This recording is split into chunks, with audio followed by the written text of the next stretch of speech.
d'être capable de penser que non, l'autre, il pense pas nécessairement comme moi. Même si pour moi, c'est des valeurs, je verrais pas pourquoi on ne serait pas d'accord avec ça. Mais ça se peut que l'autre personne pense différemment. Donc, ça va faciliter les relations, ça va faciliter je dirais la bienveillance dans notre façon d'être avec les autres.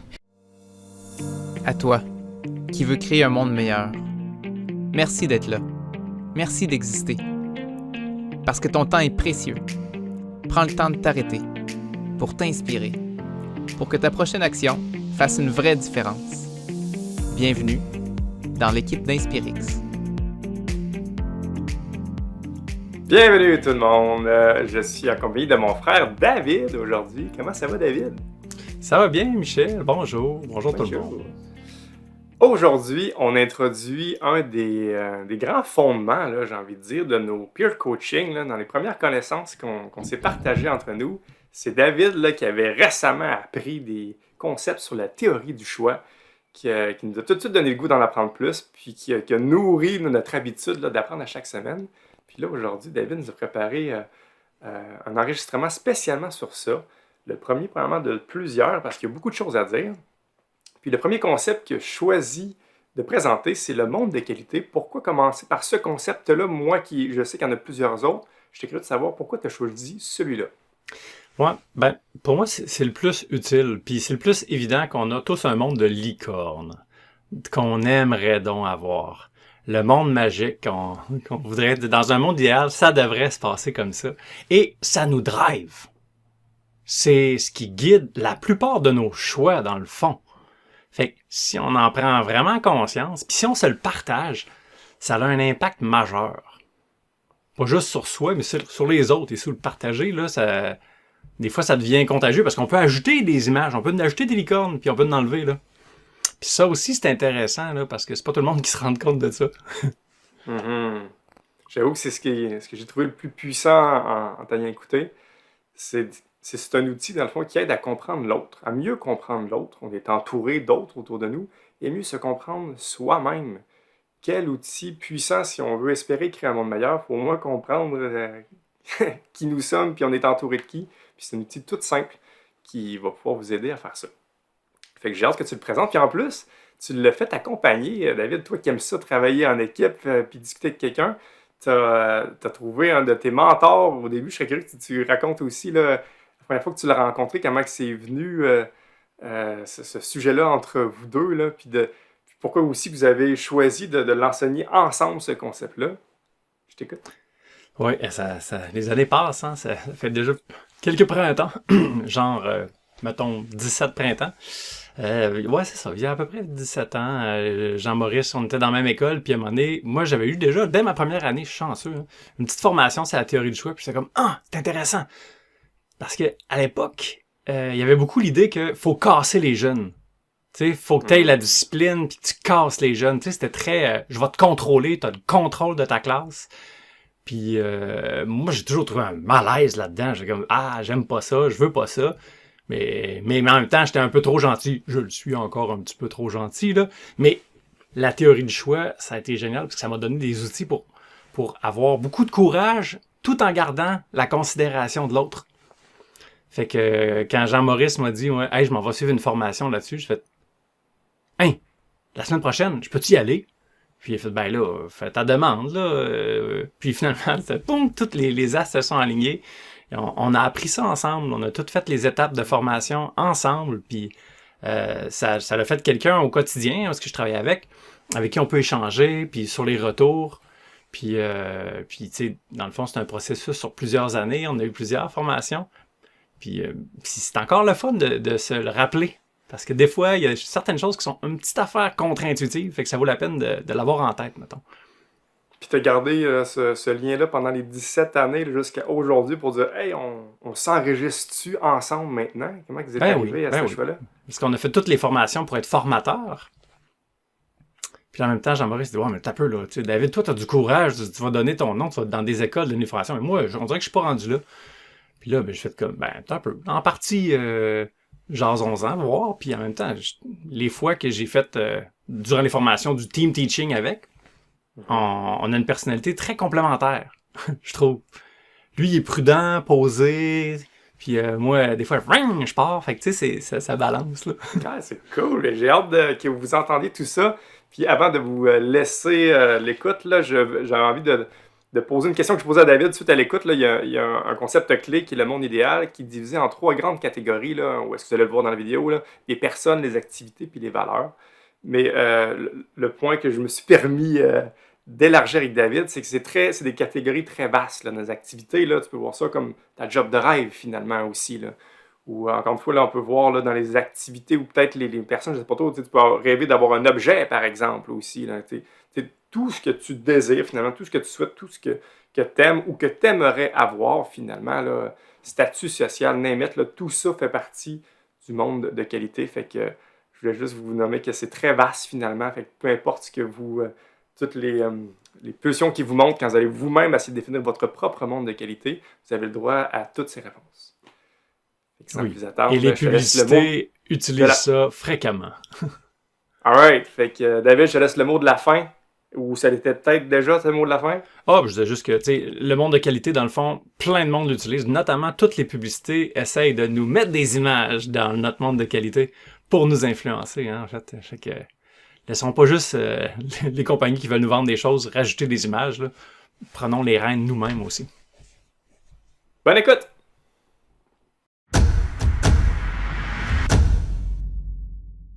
Hey, Jean-Maurice, je me rappelle à Leslie, quand, dans les premières fois qu'on s'est rencontrés, à un moment donné, tu m'as dit que tu allais à une formation en théorie du choix. Moi, j'avais eu juste une petite bribe un moment donné. Puis, tu sais, j'étais un jeune prof, trop gentil. Je suis encore un petit peu trop gentil, il faut que je fasse attention. Puis, que ça a été précieux d'aller me chercher des outils pour pas passer de trop gentil, puis après ça, péter une coche. Là, ça m'a rendu un prof plus compétent et un père plus compétent aussi. Parce que c'était même défaut-là, on a les défauts de nos qualités, être gentil c'est bien beau, mais être trop gentil, ça l'est pas trop. Là. Fait que ça m'a aidé à avoir plus de courage puis une meilleure drive. Puis, tabarouette, un gros merci. Là. Je suis content que ça t'ait servi. Et j'ai quand même 35 années d'expérience dans l'enseignement. Là. Ça m'a servi beaucoup, moi aussi, puis je comprends très bien que ça t'a servi avec tes élèves et avec tes enfants. Ouais. Puis je me trouve encore privilégié qu'on continue à travers les années à échanger là-dessus puis continuer à aiguiser les couteaux là-dessus. Je comprends ça aussi. Bonjour tout le monde, c'est ça, je vous présente David Baillargeon et Jean-Maurice Horte. On deux personnes que je trouve qu'on a quand même plusieurs points en commun.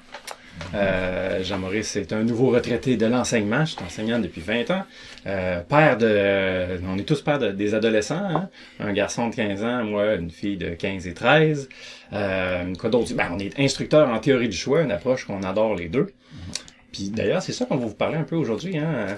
Ça va être le monde de qualité, c'est bien ça? Oui, c'est un élément de la théorie du choix qui s'appelle le monde de qualité, effectivement. Parfait. Ah oui, une qualité aussi que j'aime de Jean-Maurice, c'est que Jean-Maurice, t'es quelqu'un que je trouve... le mot, je suis un prof d'anglais, je vais l'assumer, là, c'est groundé. C'est un côté, tu sais, terre à terre, vrai, qui est dans l'utile, puis à quelque part, groundé sur le cœur aussi, là, je trouve. OK, merci. Moi, David, la qualité que je te trouve, même que j'aimerais avoir, c'est ton courage. Ta capacité à concrétiser tes projets, t'es un fonceur, puis j'admire beaucoup ça.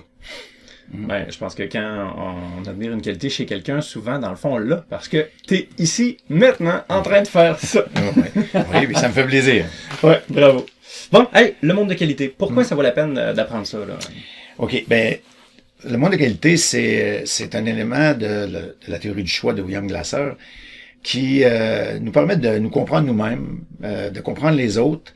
Donc, ça nous permet de développer de meilleures relations, je dirais, avec les gens en général. Donc, ça fait en sorte que on vit plus en harmonie, plus dans la bienveillance. Donc, c'est un élément qui peut nous aider vraiment à vivre dans un climat plus agréable. OK, puis là, je comprends bien, peut-être même ça peut aider à gérer des conflits. Là. Oui, à la limite, effectivement, ça peut, pas à la limite, ça peut effectivement nous aider à régler le conflit, donc rendre les choses plus faciles. Et même la suite, je dirais, plus agréable. OK. Bon, là, tu dis que c'est la théorie du choix, William Glasser. Peux-tu m'en dire un petit peu plus? Oui. D'où est-ce que ça vient, ça? William Glasser, c'est un psychiatre américain qui a vécu dans une année au 20e siècle, là, de 1925, je pense, à peu près à 2013. C'est un psychiatre et il a développé une approche qui s'appelle la théorie du choix, la thérapie de la réalité. À travers son travail, il a rencontré plein de situations et ça l'a amené à réfléchir beaucoup sur le comportement humain, bien entendu. Et à travers aussi ses lectures, des rencontres qu'il a fait avec de différents chercheurs aussi, ça l'a amené à produire cette approche-là, qui est une approche qui dit que l'être humain se comporte pour répondre à ses besoins, les 5 besoins de base, et que en se servant de ça l'a lui permis beaucoup, lui, d'aider les gens avec qui il travaillait dans son rôle de psychiatre. Donc, en gros, c'est un peu ça, je dirais, la base des éléments qu'on va vous parler aujourd'hui. OK, parfait. Merci. Puis pourquoi on fait cette présentation-là? On veut faire cette présentation-là parce qu'on pense que ça peut vraiment aider les gens dans leur vie en général. Dans une situation comme celle qu'on vit aujourd'hui, où malheureusement avec la pandémie et tout ça, c'est difficile. Donc, lorsqu'on a certaines connaissances sur l'être humain, ben ça peut aider vraiment à ce que les choses soient plus faciles, plus agréables dans la vie en général. Donc, c'est la raison pour laquelle on a décidé de vous parler aujourd'hui du monde de qualité, un élément qui est, je dirais, primordial dans tout ce que la théorie du choix dit. Puis toi, ça t'est utile, là, à quelle fréquence, là, à peu près? Oui, je dois vous avouer, bon, on l'a dit tout à l'heure, j'ai enseigné pendant 35 ans l'éducation physique et ça m'a beaucoup aidé dans mon travail. Ça m'aide beaucoup dans mes relations avec ma conjointe, mon fils, parce que c'est quelque chose qui te permet de mieux comprendre l'autre, de mieux se comprendre soi-même aussi. Donc, c'est vraiment aidant. Bon, là, tu nous intrigues tous. C'est quoi ça, là, le monde de qualité, là? Ben, le monde de qualité, c'est comment je pourrais dire ça? C'est ce qui fait partie des choses qui répondent le mieux à tes besoins. Donc, on va parler d'images, d'un album photo, de toutes les choses, les éléments qui font en sorte que je me sens bien. Qui répond, comme j'ai dit tout à l'heure, le mieux là, aux différents besoins de l'être humain. OK, c'est un peu comme un monde à peu près idéal de ce que tu aimerais, là, dans le fond. Là. Exactement. Je pense que c'est une très bonne façon de l'exprimer. Et on divise ce monde-là en 3 catégories. OK, la première? La première catégorie, c'est les gens. Les gens qui nous entourent. Donc, d'abord, conjoints, conjointes, les enfants, ensuite la famille, les amis. Donc, c'est les gens les plus importants pour nous dans notre vie. C'est la première catégorie du monde de qualité. OK, avec moi je t'apprécie. Il y a donc une image de toi dans mon monde de qualité. Là. Il y a des grosses chances que je sois dans ton monde de qualité. OK, j'aime ça. Je te suis. C'est quoi la deuxième catégorie? La deuxième catégorie, ce sont les expériences, les objets, les éléments qu'on aime avoir dans notre vie. Par exemple, pour moi, jouer au golf, lire un livre, c'est des choses qui font partie de mon monde de qualité. Pour un autre, ça peut être de regarder un beau paysage, de voyager, posséder une belle voiture. Il y a des gens que c'est très important dans leur monde de qualité. Et j'en passe. Okay. Il y a beaucoup de choses. Comme là, ce qu'on fait là, c'est probablement quelque chose qui fait partie de notre monde de qualité à quelque part. Exactement. C'est une expérience qu'on vit, puis pour différentes raisons, qui ont rapport avec la 3e catégorie. Ah, c'est quoi? Nos croyances, nos valeurs. On est ici parce que dans nos croyances, nos valeurs, ben le bien-être des gens, c'est important. Que les gens s'entendent bien entre eux, c'est important. Donc la bienveillance, tout ça. Donc ce sont des valeurs, des aspirations qu'on a qui fait que ça fait partie aujourd'hui de notre monde de qualité, comme par exemple le respect. Pour moi, le respect c'est un élément très important dans mes valeurs. Donc ça fait partie aussi de mon monde de qualité. D'autres exemples que je peux te donner. OK. Très clair, c'est parfait. J'aime ça. Okay. Puis, maintenant, OK, là, on est ici ensemble, mais est-ce que toi et moi, on a le même monde de qualité? C'est un élément, justement, qui est très important dans ce phénomène-là. C'est qu'il y a autant de monde de qualité qu'il y a d'êtres humains sur la Terre. Pour des différentes raisons, chaque personne à son propre monde de qualité. Et ce monde de qualité-là, ben, il commence très jeune, à la naissance. Vous allez imaginer, c'est très, très petit à la naissance. Rapidement, la mère vient faire partie du monde de qualité. Et après ça, ça se développe. Le goût, par exemple, de la compote aux pommes à un moment donné. Et avec le temps, ce monde de qualité-là se développe.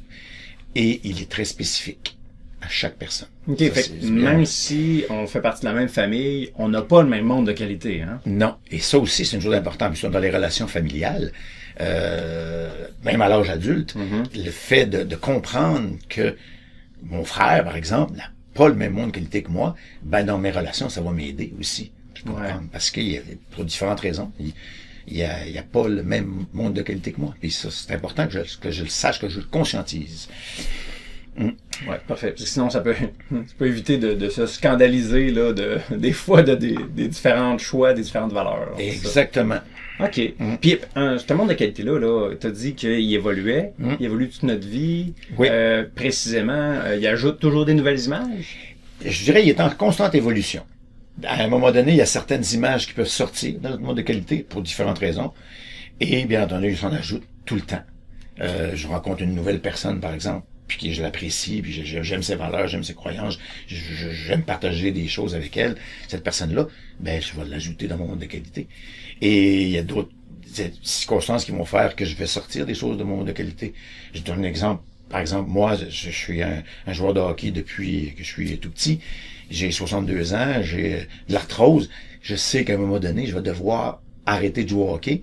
Puis je vais devoir remplacer cet élément-là par une autre activité qui va me plaire aussi, puis qui va devenir à ce moment-là un nouvel élément dans mon monde de qualité. OK. Fait que ça peut aussi aider dans un processus d'acceptation, de dire, OK, je peux arrêter de donner de l'importance à quelque chose, au fond. Oui, pour différentes circonstances, je peux être amené à sortir des éléments de mon monde de qualité. Ouais.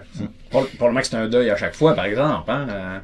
C'est un bon terme à utiliser, effectivement. Il y a des deuils à faire. Par exemple, on peut être obligé de sortir des gens de notre monde de qualité à un moment donné. Ben oui. On peut les garder en souvenir, mais on peut être obligé de les enlever de notre monde de qualité. Donc, le deuil, effectivement, à différents niveaux. On peut faire le deuil d'un objet. J'avais une vieille voiture, mais là, c'est fini. NASCAR faisait partie de mon monde de qualité, mais là, c'est terminé. Alors, il faut que je la remplace. Ouais, c'est ça. Fait que laisser une petite place à la tristesse, à la colère pour passer à l'acceptation. Exactement. OK, parfait. Puis. OK, là, tu m'as dit aussi que ça pouvait... On a partiellement répondu, mais comment ça peut nous aider à nous comprendre? Ça, je pense que ça va, comprendre les autres. Surtout, comment est-ce que ça peut aider à régler des conflits? Ben, justement, le fait que je sache que, par exemple, ma conjointe n'a pas le même monde de qualité que moi, elle voit pas les choses de la même façon que moi, ben, ça peut m'aider à comprendre que dans une certaine situation, elle va prendre telle position, tandis que moi, ce sera pas du tout ma position. Donc, ça va me permettre ça va faciliter, je dirais, les échanges qu'on va avoir, le fait que je comprenne qu'elle n'a pas le même monde de qualité que moi, ben je vais être plus compréhensif dans mes discussions avec elle, puis on va avoir probablement plus de facilité aussi à trouver un compromis, puisque elle aussi, elle va devoir comprendre que j'ai mon monde de qualité à moi qui est différent du sien. Donc, c'est important à ce moment-là ça va être plus facile, je dirais, de partager les différents points de vue là, dans un contexte où on est plus ou moins d'accord. Puis ça, dans le fond, on peut parler chacun des images de notre monde de qualité, puis là, ben, tout à coup, on peut peut-être ajouter quelque chose qui fait consensus, si je comprends bien. Là. Exactement. Puis je pense que c'est important. Lorsqu'on parle de communication, par exemple, dans le couple, ben, c'est important de parler des choses qui sont primordiales pour nous, qui sont importantes pour nous, qui font en sorte qu'on se sente bien, justement, qui répondent d'une façon optimale à nos besoins. Donc, parler de notre monde de qualité, c'est quelque chose de bien important. Ouais. Parce que c'est un peu comme notre moteur, à quelque part, là, tu sais, ça... Oui, ben oui. Ça nous dirige, ça nous conduit, ça nous drive. Là. Exactement. OK, parfait. OK, hey, si tu as une action concrète que tu pourrais donner à ceux qui écoutent ce message, ça serait quoi l'action concrète qu'ils pourraient faire avec cette information-là? Ben, je pense que le fait de connaître le plus possible le monde de qualité des gens qui nous entourent, ben, ça peut être aidant. Donc, de demander, par exemple, à notre conjointe, à nos enfants, c'est quoi qui qui est important pour toi dans tel contexte, dans telle situation. C'est quoi, mettons, les gens les plus importants pour toi? Ouais, les trois catégories, dans le fond. Exactement. Les personnes, Oui. les activités, puis peut-être les valeurs ou les croyances. Qu'est-ce qui est important, là, dans le fond? Exactement. OK. Exactement. Puis le fait de poser la question, ben, on en apprend sur des personnes en question, et ça nous aide à comprendre différentes façons d'agir. Par exemple, de nos enfants. Des fois, nos enfants, on comprend plus ou moins pourquoi ils prennent telle décision dans certaines situations. Mais si je connais bien le monde d'égalité de mon garçon, ben, ça va être peut-être plus facile pour moi de comprendre, puis après ça, de discuter avec lui pour qu'est-ce qui serait le mieux compte tenu de ses aspirations et de la vie en général. Qu'un père doit avoir quand même conscience et agir. Ouais, ça risque d'améliorer les interventions. Exactement. Ouais, OK, je comprends. Puis, hey, ça serait quoi un piège à éviter? Le piège à éviter, ben, c'est de penser que l'autre pense comme nous, ou l'autre a les mêmes aspirations que nous. Mm-hmm. Si dans une situation quelconque, pour nous autres, c'est clair que ça doit se faire comme ça doit être comme ça. Puis si on pense que l'autre pense de la même façon, là, on peut être dans le trouble.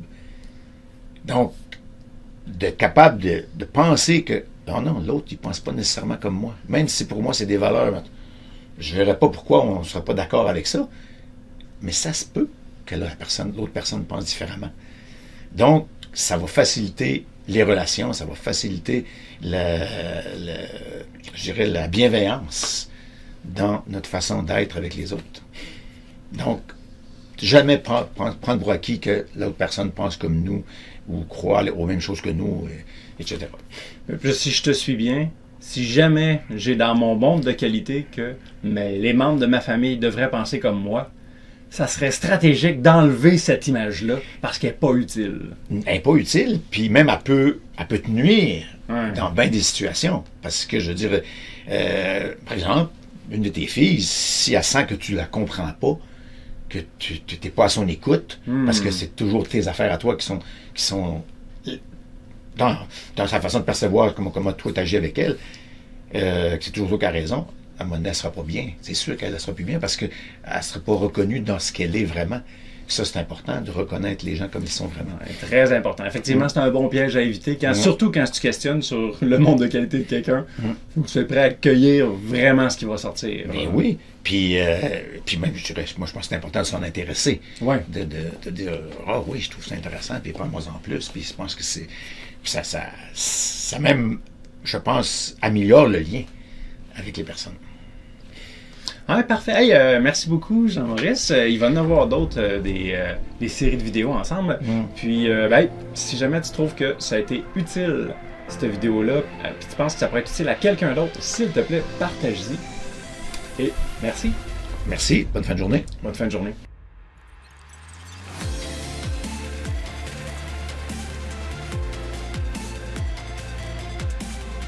OK, c'est à ton tour de jouer. Autorise-toi de faire un pas. Un petit pas imparfait dans une direction plus inspirante. Puis, si tu veux, aide-nous à rassembler toutes les gens qui ont envie de créer un monde meilleur. Partage l'épisode, laisse un commentaire, écris une question pour qu'on puisse interagir avec toi. Merci.